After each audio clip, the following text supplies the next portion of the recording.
Sejam muito bem-vindos a mais uma edição do Saber Direito.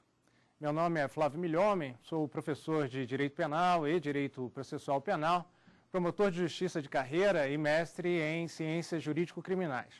Na data de hoje, nós trataremos de um assunto de extrema relevância no processo penal brasileiro, a aplicação dos recursos e dos procedimentos, garantias e princípios a ele inerentes no ordenamento jurídico. Pois bem, a nossa aula inaugural conta com a presença dos alunos Tamires, o Mardson e o Diosley. Essa nossa aula inaugural tem como tema a classificação e natureza jurídica dos recursos. Pois bem, eventuais dúvidas que porventura possam surgir após a nossa aula ou mesmo após a resposta às perguntas que os alunos formularão, poderão ser respondidas por meio do e-mail. Por favor, saberdireito@stf.jus.br. Lembrando que é necessário identificar o tema do curso e o professor. Pois bem, vamos dar início à nossa aula. No que diz respeito à temática atinente aos recursos, dois são os princípios fundamentais que se defrontam e devem ser conciliados. São eles o princípio da justiça e o princípio da certeza jurídica. O princípio da justiça leva a pensar que, quanto mais se examinar uma decisão, mais próxima será a distribuição da justiça que se pretende alcançada. E, em relação ao princípio da certeza jurídica, impõe a brevidade do processo, exige que a decisão seja proferida de uma vez por todas, sem procrastinações inúteis, no menor tempo possível. É fator conhecido que justiça tardia corresponde à ausência de justiça. E como compartilhar ou como possibilitar a coexistência desses dois princípios no ordenamento jurídico? Como possibilitar a revisão das decisões judiciais e a necessidade da segurança jurídica? Pois bem, quando se fala em recursos, se fala em resignação. E quando se fala em recurso em processo penal, fala-se em resignação em relação à não atuação devida do poder punitivo do Estado, pelo não reconhecimento pelo próprio Estado, poder judiciário, e, de outro lado, pela irresignação no acusado quando tem, sob o seu ponto de vista, injustamente violado o seu direito fundamental, que é o direito de liberdade. Bom, a preocupação dos modernos sistemas processuais tem sido a de conciliar esses dois princípios a fim de encontrar um ponto de equilíbrio, garantindo o duplo grau de jurisdição. E é justamente sobre o duplo grau de jurisdição que nós passaremos a analisar o que está descrito na Constituição Federal. Prevê o artigo 5º, inciso 55 da Constituição Federal, que a todos os litigantes em processo administrativo ou judicial, o direito ao contraditório e à ampla defesa, bem como os meios e recursos a ela inerentes, estão garantidos. Pois bem, ocorre que a previsão é dos instrumentos inerentes ao exercício da ampla defesa e não propriamente ao referido princípio, o chamado princípio do duplo grau de jurisdição. Uma vez que se fala em duplo grau de jurisdição e se sustenta a previsão constitucional da ampla defesa, poder-se-ia sustentar que o princípio do duplo grau de jurisdição é um princípio com fundamento constitucional? A Convenção Americana dos Direitos Humanos, de 1969, o chamado Pacto de San José, na Costa Rica, ratificada pelo Estatuto Brasileiro, ratificada pelo Estado brasileiro em 1992, a título de curiosidade, o decreto é o 678/92, prevê o direito ao duplo grau de jurisdição em seu artigo 8º, inciso 2º, a linha H. O referido dispositivo legal tem o seguinte texto: toda pessoa acusada de um delito tem direito a que se presuma sua inocência, enquanto não for legalmente comprovada a sua culpa. Durante o processo, toda pessoa tem direito, em plena igualdade, às seguintes garantias mínimas. E depois de elencar uma série de garantias, a Convenção Interamericana traz na sua alínea H o direito de recorrer da sentença ou Tribunal Superior. Vejam bem, nós temos uma convenção internacional que traz como garantia fundamental do cidadão o direito à revisão de ato judicial. E, principalmente, a revisão de ato judicial que importe em constrição, legítima, é claro, mas em constrição do direito fundamental de liberdade. O Estado brasileiro, como pode-se perceber, é signatário da Convenção Interamericana, do chamado Pacto de San José de Costa Rica. Logo, pode-se afirmar que o Pacto de San José da Costa Rica compõe o ordenamento jurídico brasileiro. Resta a discussão quanto à hierarquia legislativa dessa convenção. Tem ela o status de direito constitucional, devendo ser interpretada, obviamente, conforme a Constituição, no seu mesmo patamar, ou integra a Convenção Interamericana de Direitos Humanos parte da legislação ordinária, subordinando-se à Constituição Federal. O STF já teve a oportunidade de se debruçar a respeito do assunto, delimitando a interpretação acerca da hierarquia normativa das convenções internacionais e também do Pacto de San José da Costa Rica. Isso quando, decidindo e julgando o recurso, em que se sustentava a possibilidade de um duplo grau de jurisdição constitucionalmente assegurado, o que afastava e implicava na nulidade absoluta de julgamentos nas chamadas ações penais originárias perante o Supremo Tribunal Federal. O Supremo Tribunal Federal já trouxe a sua interpretação a questão da validade da Convenção Interamericana de Direitos Humanos no ordenamento jurídico brasileiro e, principalmente, em relação à sua posição, discutindo se integra ou não parte da legislação ordinária ou pode ser encarada como norma de caráter constitucional, portanto, no mesmo patamar da Constituição Federal. Os dispositivos da Convenção Americana colocam-se nos mesmos níveis das demais normas que integram o ordenamento jurídico. E isso decorre da interpretação da própria Constituição Federal em seu artigo 5º, parágrafo 2º, que tem a seguinte redação. Os direitos e garantias expressos nesta Constituição não excluem outros decorrentes do regime e dos princípios por ela adotados, ou dos tratados internacionais em que a República Federativa do Brasil seja parte. O Supremo Tribunal Federal, no julgamento do recurso em habeas corpus número 79.785 do Rio de Janeiro, já se debruçou acerca do tema, quando se sustentava a nulidade de julgamento perante o Supremo Tribunal Federal em ação penal originária ante a violação do chamado duplo grau de jurisdição. E assim decidiu o STF.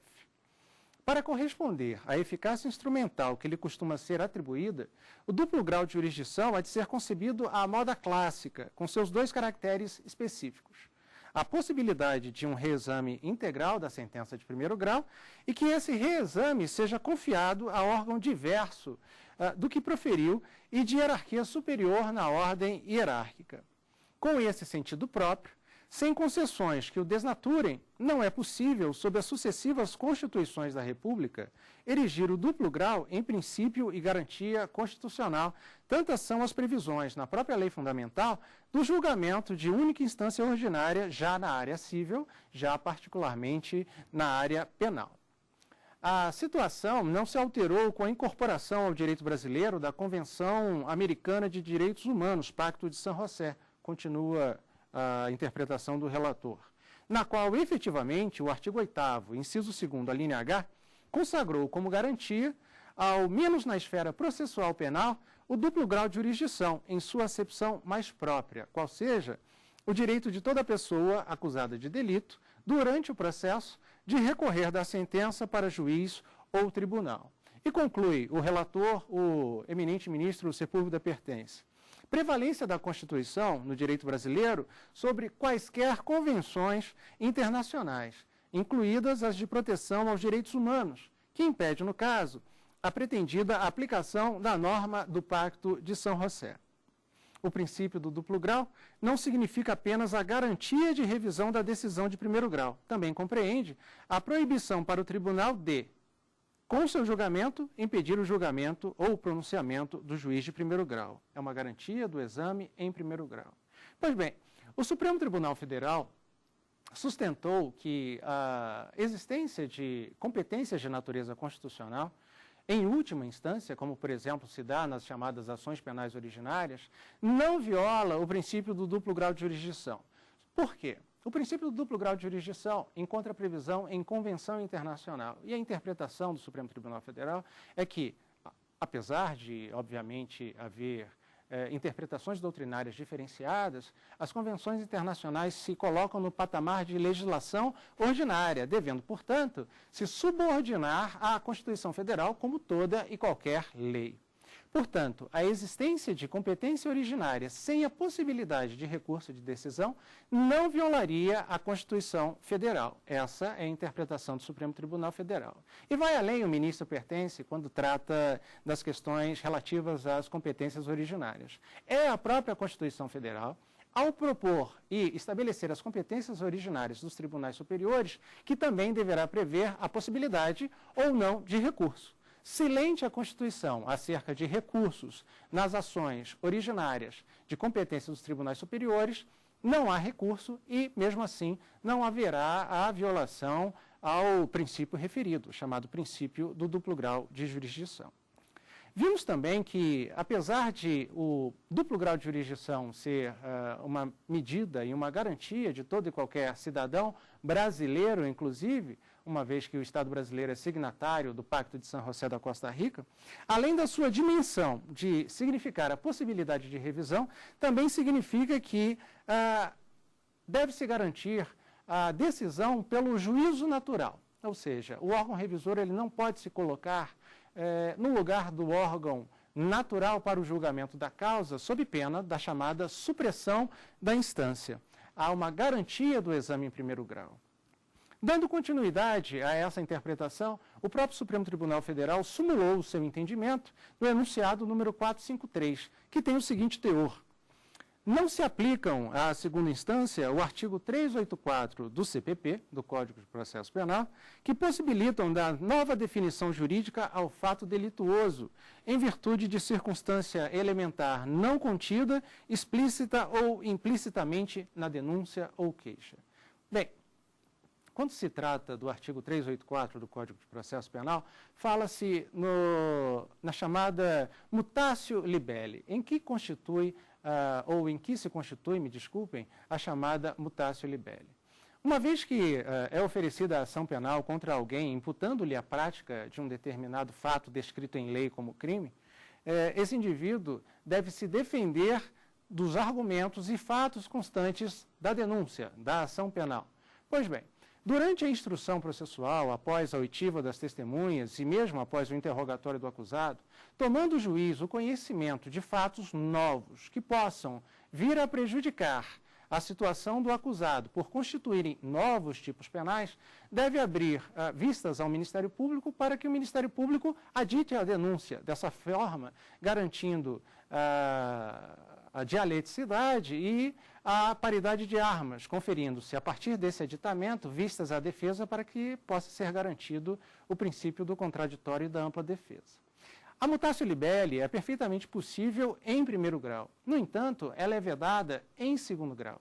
O que significa dizer que o tribunal, em exame de recurso de decisão, seja ela condenatória ou absolutória, mas ordinariamente condenatória, não poderá considerar fatos que não constituíram fundamento para a sentença condenatória do juiz de primeiro grau. Se, porventura, o órgão revisor constata que um determinado fato, trazido aos autos como meio de prova, deve ser considerado, o caminho é a anulação do julgamento inicial, ou seja, do julgamento de primeiro grau, e o encaminhamento desse julgamento para o juízo natural, ou seja, o encaminhamento do processo para que este processo, a situação do cidadão, cuja nova prova pretende se examinar, seja examinada pelo juízo natural da causa, que é o juiz de direito, o juiz de primeiro grau. O STF, no julgamento do habeas corpus 112-151, de relatoria do ministro Luiz Fux, já se manifestou acerca da impossibilidade da mutatio libelli em nível recursal. Encerrada a análise do enunciado número 453 do STF, passemos a analisar um princípio decorrente do princípio do duplo grau de jurisdição, que é o princípio da colegialidade. Pois bem, Pode até ocorrer que os órgãos competentes para conhecer e julgar os recursos não se enquadrem na denominada jurisdição superior, a chamada competência de derrogação. Ordinariamente, é o que acontece. Quando se recorre de uma decisão, seja ela absolutória ou condenatória em processo penal, se busca a revisão dessa decisão por um órgão que, pelo reexame da questão, poderá chegar à justiça pretendida na visão de quem recorre, obviamente. E não necessariamente essa revisão deverá ser realizada por órgãos compostos por integrantes de instância superior do Poder Judiciário.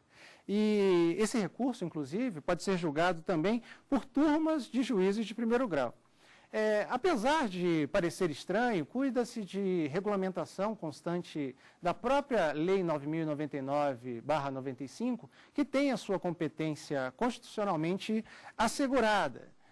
A Lei número 9.099/95, que é a Lei dos Juizados Especiais Criminais, cuja competência é para o julgamento dos crimes de menor potencial ofensivo, ou seja, aqueles cuja pena máxima em abstrato não exceda a 2 anos. Há a possibilidade também que essa revisão seja realizada por órgão revisional que tenha em sua composição juízes convocados de primeiro grau, que atuarão ao lado de desembargadores, integrantes do Tribunal de Justiça Estadual ou do Tribunal Regional Federal, e mesmo assim não há que se sustentar que há uma violação ao princípio do duplo grau de jurisdição ou mesmo ao princípio da colegialidade. Bem, o STF, no julgamento do HC número 112/151, de relatoria do ministro Luiz Fux, já tratou a respeito do assunto que estamos comentando, a colegialidade. O julgamento por colegiado integrado, diz o julgado, em sua maioria por magistrados de primeiro grau convocados, não viola o princípio do juízo natural nem o duplo grau de jurisdição. Falemos agora sobre a natureza jurídica dos recursos. Bem, o recurso é um remédio contra decisões judiciais. Essas, no entanto, podem ser atacadas também pelas chamadas ações impugnativas, são as chamadas ações autônomas de impugnação. Há uma diferença entre os recursos e as ações autônomas de impugnação. As ações autônomas de impugnação, das quais podemos citar como exemplo a revisão criminal, o habeas corpus ou mesmo o mandado de segurança contra a decisão judicial, ordinariamente se dirigem contra decisões passadas em julgado, ou seja, já houve o trânsito em julgado, a preclusão que impede a revisão da decisão pelo órgão de instância superior. Já os recursos são exercidos antes do trânsito em julgado, até porque com eles se busca evitar esse trânsito em julgado a fim de se possibilitar a rediscussão. Ao se falar em recurso, está-se automaticamente a tratar da dilação no tempo do trânsito em julgado, da formação da coisa julgada material, que é a circunstância que impede a alteração daquela decisão, trazendo a certeza jurídica. Em determinados casos, as ações autônomas também podem ser ajuizadas antes do trânsito em julgado. Isso se dá como no caso do habeas corpus e do mandado de segurança contra ato jurisdicional, havendo sincera e evidente perigo trazido ao direito fundamental de liberdade do cidadão. Aliás, é esse o âmbito de atuação do habeas corpus, o rito constitucional de tradição secular, que justamente visa a coibir qualquer tipo de arbitrariedade decorrente do Estado em relação ao direito fundamental do cidadão.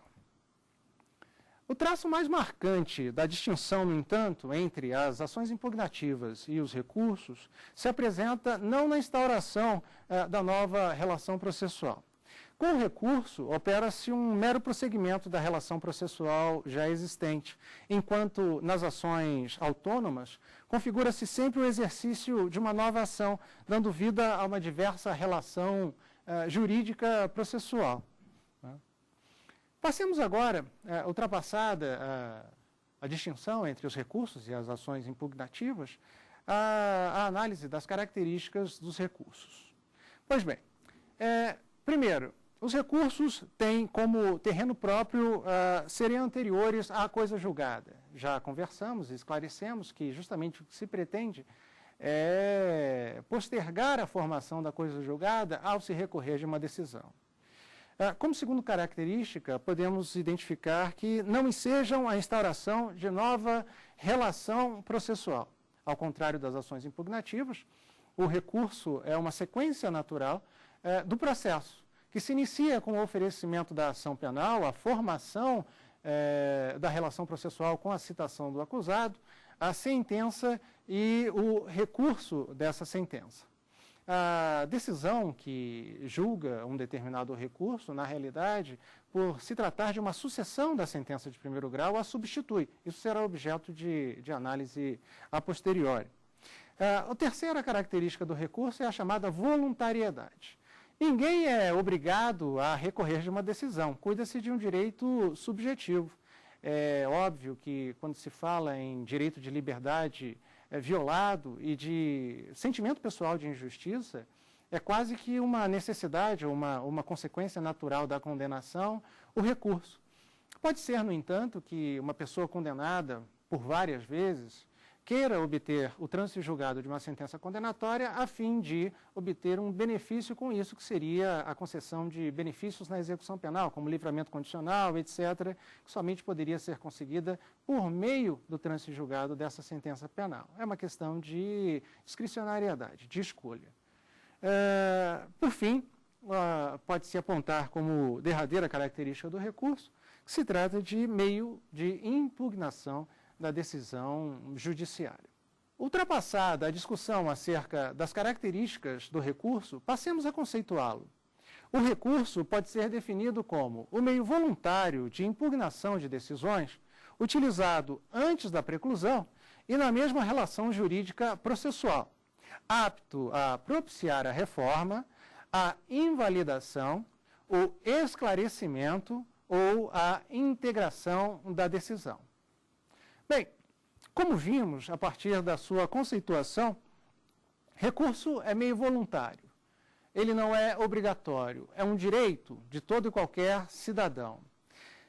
Por meio do recurso, busca-se a impugnação de decisões. É evitar que a decisão alcance a eficiência dela própria decorrente, qual seja a execução da pena fixada. No caso, obviamente, de recurso do acusado. No caso do Ministério Público, é buscar a aplicação efetiva do poder punitivo do Estado, não reconhecida em sentença penal absolutória.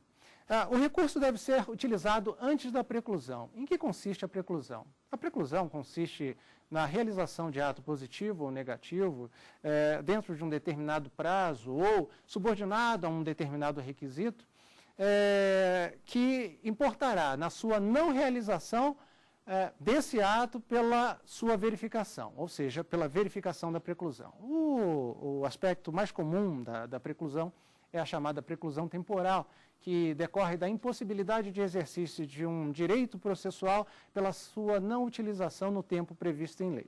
Então, para se recorrer, tem-se que evitar a preclusão, porque a preclusão, obviamente, ela se presta a permitir que o processo caminhe para frente, como é da própria natureza do processo. O procedere é um caminhar para frente. E dessa maneira, ao se evitar constantes recursos pela não obediência dos limites da utilização desse direito, busca-se a certeza jurídica com a coisa julgada material, ou seja, com a impossibilidade de revisão daquela decisão judicial. Depois, trazemos como característica no próprio conceito que o recurso se encontra na mesma relação jurídica processual. O recurso é impugnação à decisão. E, ao haver a decisão no próprio recurso, é essa decisão do recurso que servirá de decisão na relação processual como decisão única. A decisão recorrida, quando alterada, modificada, ela é substituída pela decisão do recurso. Bem, e qual é a finalidade que se busca ao se recorrer? Nós temos aí 4 possibilidades: a reforma, a invalidação, o esclarecimento ou a integração da decisão. Quando se busca a reforma, sustenta-se, de ordinário, o chamado error injudicando, ou seja, a aplicação errônea do direito para a solução de um determinado caso concreto. E com isso se busca a alteração dessa decisão, seja no recurso contra a decisão condenatória, seja no recurso contra a decisão absolutória. Ao se falar em invalidação, nós estamos tratando, por outro lado, do chamado error improcedendo. O erro improcedendo diz respeito às normas de natureza procedimental não obedecidas e que, portanto, gerarão a nulidade da decisão por nulidade do processo. É a chamada invalidação do processo, o que certamente implicará na realização de novo julgamento. Falamos também em esclarecimento e integração da decisão. Por meio dos embargos de declaração, busca-se o esclarecimento da obscuridade de uma determinada decisão. Uma decisão que traz um dispositivo que não traz a certeza necessária acerca da situação jurídica do acusado. Ela demanda um esclarecimento. Por outro lado, se ela se omite em relação aos temas tratados durante a própria relação processual, seja pela acusação, seja pela defesa, há a possibilidade de integração, ou seja, de complementação dessa decisão, permitindo que o juiz natural da causa possa se manifestar acerca do tema não tratado e que importa em lacuna na decisão judicial. Então, é por meio dos embargos declaratórios que se obtém o esclarecimento ou integração de eventual decisão judicial. Após a conceituação do recurso, passemos à classificação dos recursos no processo penal brasileiro. Os recursos são classificados a partir de diversos critérios. São eles: a extensão da matéria impugnada. Em relação à extensão da matéria impugnada, os recursos podem ser classificados em totais e parciais. Levando-se em consideração os fundamentos, os recursos podem ser classificados em recursos de fundamentação livre e recursos de fundamentação vinculada, citando-se como exemplo destes últimos os recursos contra as decisões do Tribunal do Júri e também os recursos extraordinários lato sensu, como o recurso especial e o recurso extraordinário. Podemos também classificar os recursos em recursos ordinários, que são aqueles que buscam a proteção do direito subjetivo do recorrente, ou seja, o objeto direto que se pretende a tutela do Poder Judiciário é o direito do recorrente, e também podemos classificá-los, por outro lado, como chamados recursos extraordinários. Nestes, o objeto específico imediato é a proteção do direito objetivo, ou seja, do ordenamento jurídico, da aplicação da lei no ordenamento jurídico brasileiro. Imediatamente, ou seja, como objeto indireto, o interesse do recorrente deve ser levado em consideração. Passaremos agora à análise das perguntas dos alunos que nos dão a honra de suas presenças na bancada e, a partir dessas perguntas, daremos continuidade à discussão da matéria. Minha pergunta é sobre a mutatio libellis. O órgão recursal, ele pode aplicá-la, a mutatio libellis, prevista no artigo 384 do CPP? Bem, a mutatio libelli, nós tivemos a oportunidade de conversar, ela se constitui na possibilidade de complementação da acusação. Por sua natureza, a mutatio libelli tem aplicação no juízo de primeiro grau. O seu procedimento refere-se à possibilidade de aditamento à denúncia. Em que consiste o aditamento à denúncia? O Ministério Público, nos casos de ação penal pública incondicionada, quando oferece a ação penal, atribui a um determinado cidadão que ocupa a posição de suspeito ou acusado uma determinada conduta que é abstratamente prevista em tipo penal constante ou do Código Penal ou da legislação extravagante. Pois bem, pode ser que após a integração da relação processual com a apresentação da defesa e com a oitiva das testemunhas, e mesmo após o interrogatório do acusado, venha a se tomar conhecimento de fato novo.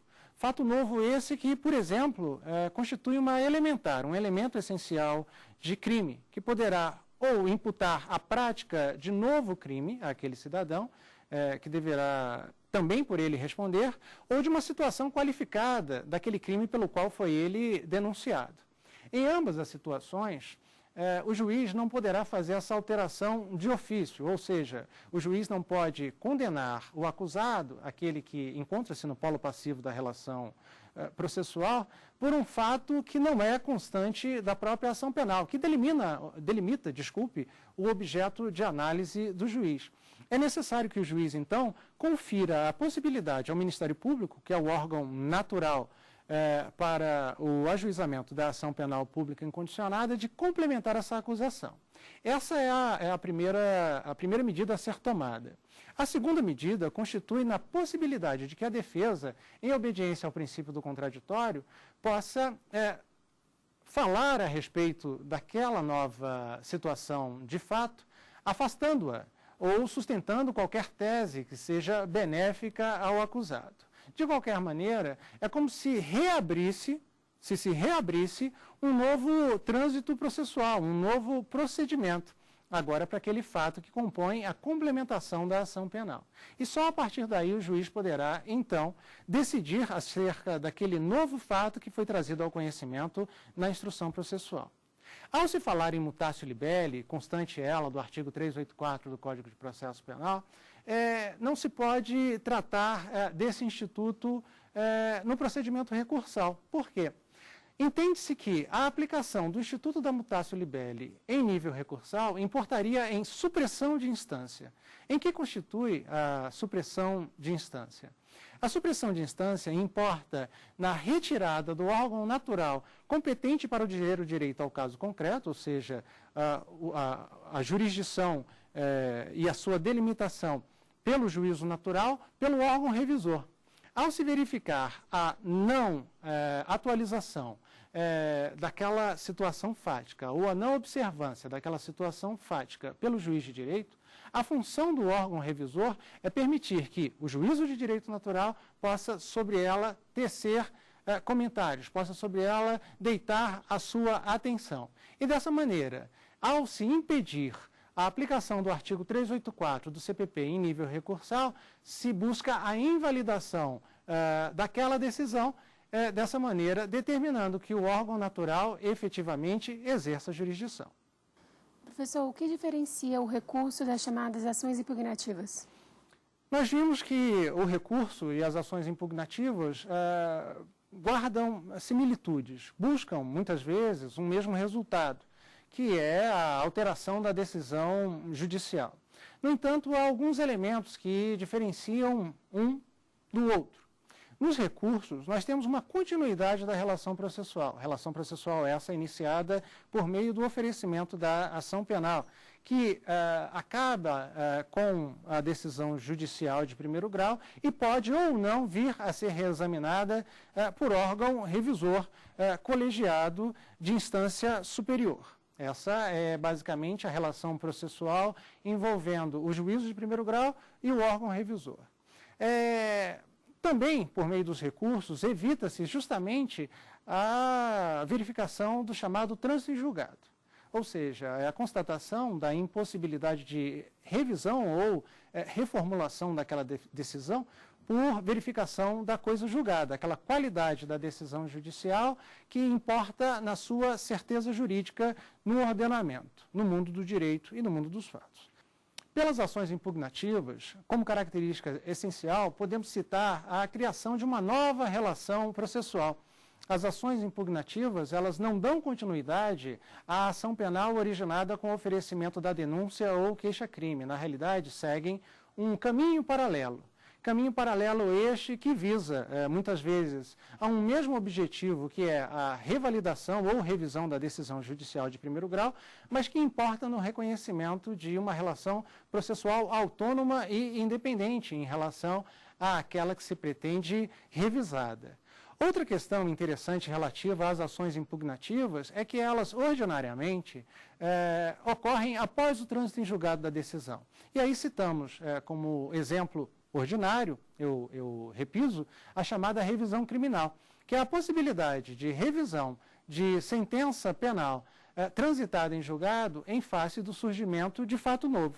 Por exemplo, um determinado cidadão que foi condenado pela morte de um determinado indivíduo, um seu desafeto, e que posteriormente vem esse indivíduo supostamente morto a se apresentar para votação ou para retirar um documento num cartório, constatando-se que, na realidade, ele não morreu.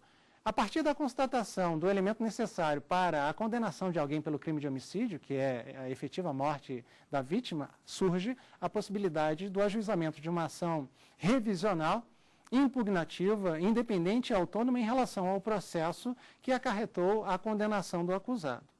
No entanto, não se deve trazer o trânsito em julgado como elemento inafastável para o ajuizamento da ação impugnativa, porque também as ações impugnativas, diante de ameaça concreta ao direito de liberdade de todo e qualquer cidadão, podem ser utilizadas antes mesmo do trânsito em julgado, como é o exemplo do habeas corpus e do mandado de segurança contra ato judicial.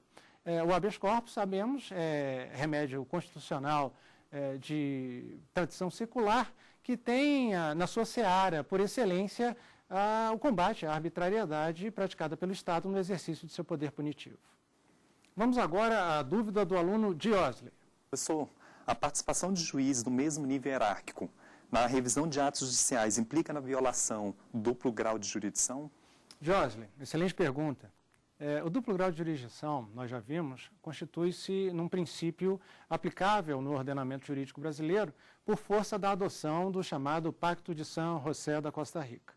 Vimos anteriormente que o Pacto de San José da Costa Rica importa no reconhecimento à revisão de atos judiciais de cunho decisório como uma garantia de todo e qualquer cidadão.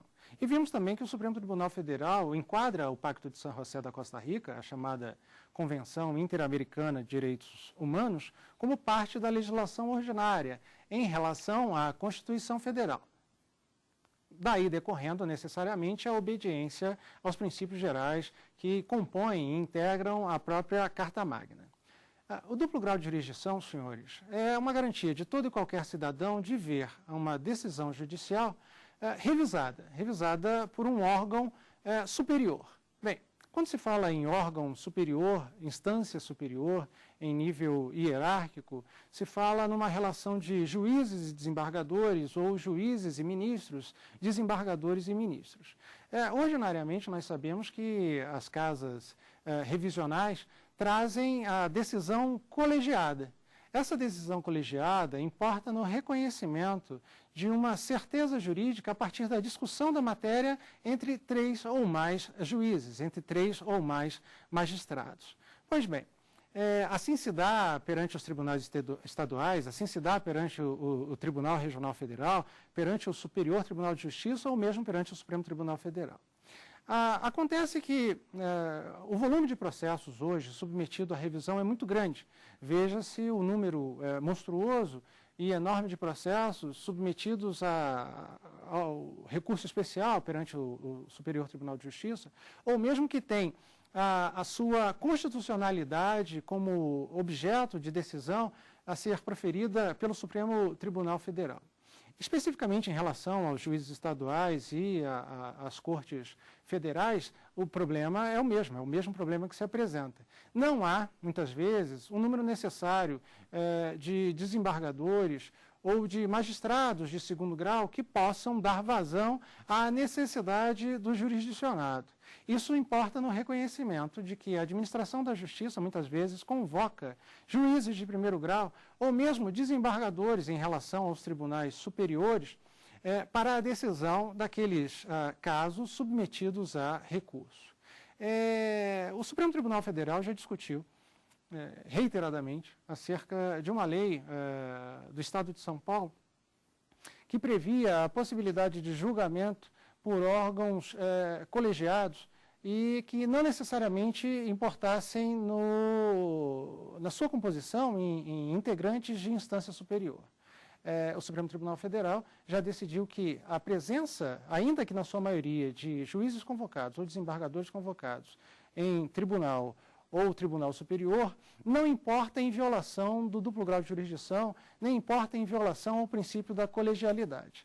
Isso porque a própria Constituição Federal, ao definir a competência dos juizados especiais criminais, traz a possibilidade e na Lei 9.099/95, da utilização desse mesmo recurso para a revisão das decisões. Nos juizados especiais criminais, propriamente dito, se prevê a revisão das decisões do juiz singular por um colegiado de juízes de mesma instância. E isso não invalida a revisão da decisão e também não invalida a possibilidade de reconhecimento do duplo grau de jurisdição. Estamos chegando ao final da nossa primeira aula e vamos recapitular o que abordamos durante esse nosso encontro. Tratamos da classificação e natureza jurídica dos recursos, conceituando, analisando em que consiste o duplo grau de jurisdição e os princípios dele decorrentes. Identificamos qual a posição do princípio do duplo grau de jurisdição no ordenamento jurídico em relação à Constituição Federal e fizemos também a sua comparação e delimitação em relação às chamadas ações impugnativas, identificando quais são os elementos que compõem, integram e definem cada uma delas em relação aos recursos.